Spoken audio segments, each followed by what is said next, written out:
भारत में इस समय पुरानी पहचान को बदलने का दौर जारी है। कई चीजें बदली, लेकिन अभी भी हमारे पैर पुराने सिस्टम से चल रहे हैं। जी हाँ, हम जो जूते चप्पल पहनते हैं उनके नंबर यूके या यूएस के साइज पर तय होते हैं। दरअसल अब तक भारत में फुटवियर का साइज मापने के लिए यूरोपीय और फ्रांसीसी मानकों को फॉलो किया जाता है, जो कि भारतीयों के लिए झंझट भरा है। इसे देखते हुए अब जल्द ही भारत में भा सिस्टम लागू होने जा रहा है।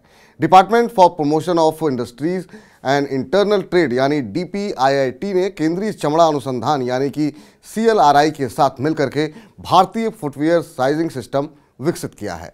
अब पहले जानते हैं कि इस बदलाव की आखिर में जरूरत क्यों पड़ी। दरअसल अब तक भारत में फुटवियर का साइज मापने के लिए जिस यूरोपीय और फ्रांसीसी मानक को फॉलो किया जा रहा था, वो भारतीयों के पैरों के अनुरूप नहीं था। इससे भारतीयों को खासी दिक्कत होती है।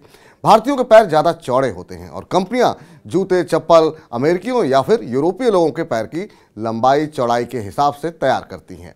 अब जल्द ही देश में जूतों की साइज के लिए पहचान के लिए भारतीय फुटवियर साइजिंग सिस्टम को फॉलो किया जाएगा।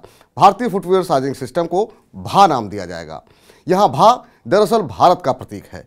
इससे भारत में जूते बनाने के तरीके में बदलाव आएगा। ये व्यवस्था 2025 तक लागू हो सकती है। इसे ब्यूरो ऑफ इंडियन स्टैंडर्ड से मान्यता मिलनी बाकी है। अब जरा जानते हैं कि क्या बदलाव होगा। अब अलग अलग उम्र के लोगों के लिए अधिक आरामदायक फिट बनाने के लिए भा न केवल पैर की लंबाई बल्कि चौड़ाई पर भी विचार करेगा। इसके ट्रायल लगभग 1 वर्ष तक आयोजित किए जाएंगे। इसमें 5 से 55 आयु वर्ग के लगभग 10,000 लोग शामिल होंगे। इनके परिणामों पर बारीकी से नजर रखी जाएगी। CLRI के निदेशक KJ श्रीराम ने कहा कि टेस्टिंग के लिए हम मोल्ड निर्माताओं के साथ काम करने और फिर इसके लिए कंपनियों के साथ हाथ मिलाने की योजना बना रहे हैं। हम लगभग 10,000 लोगों पर परीक्षण करेंगे और 1 वर्ष तक उन पर निगरानी रखेंगे।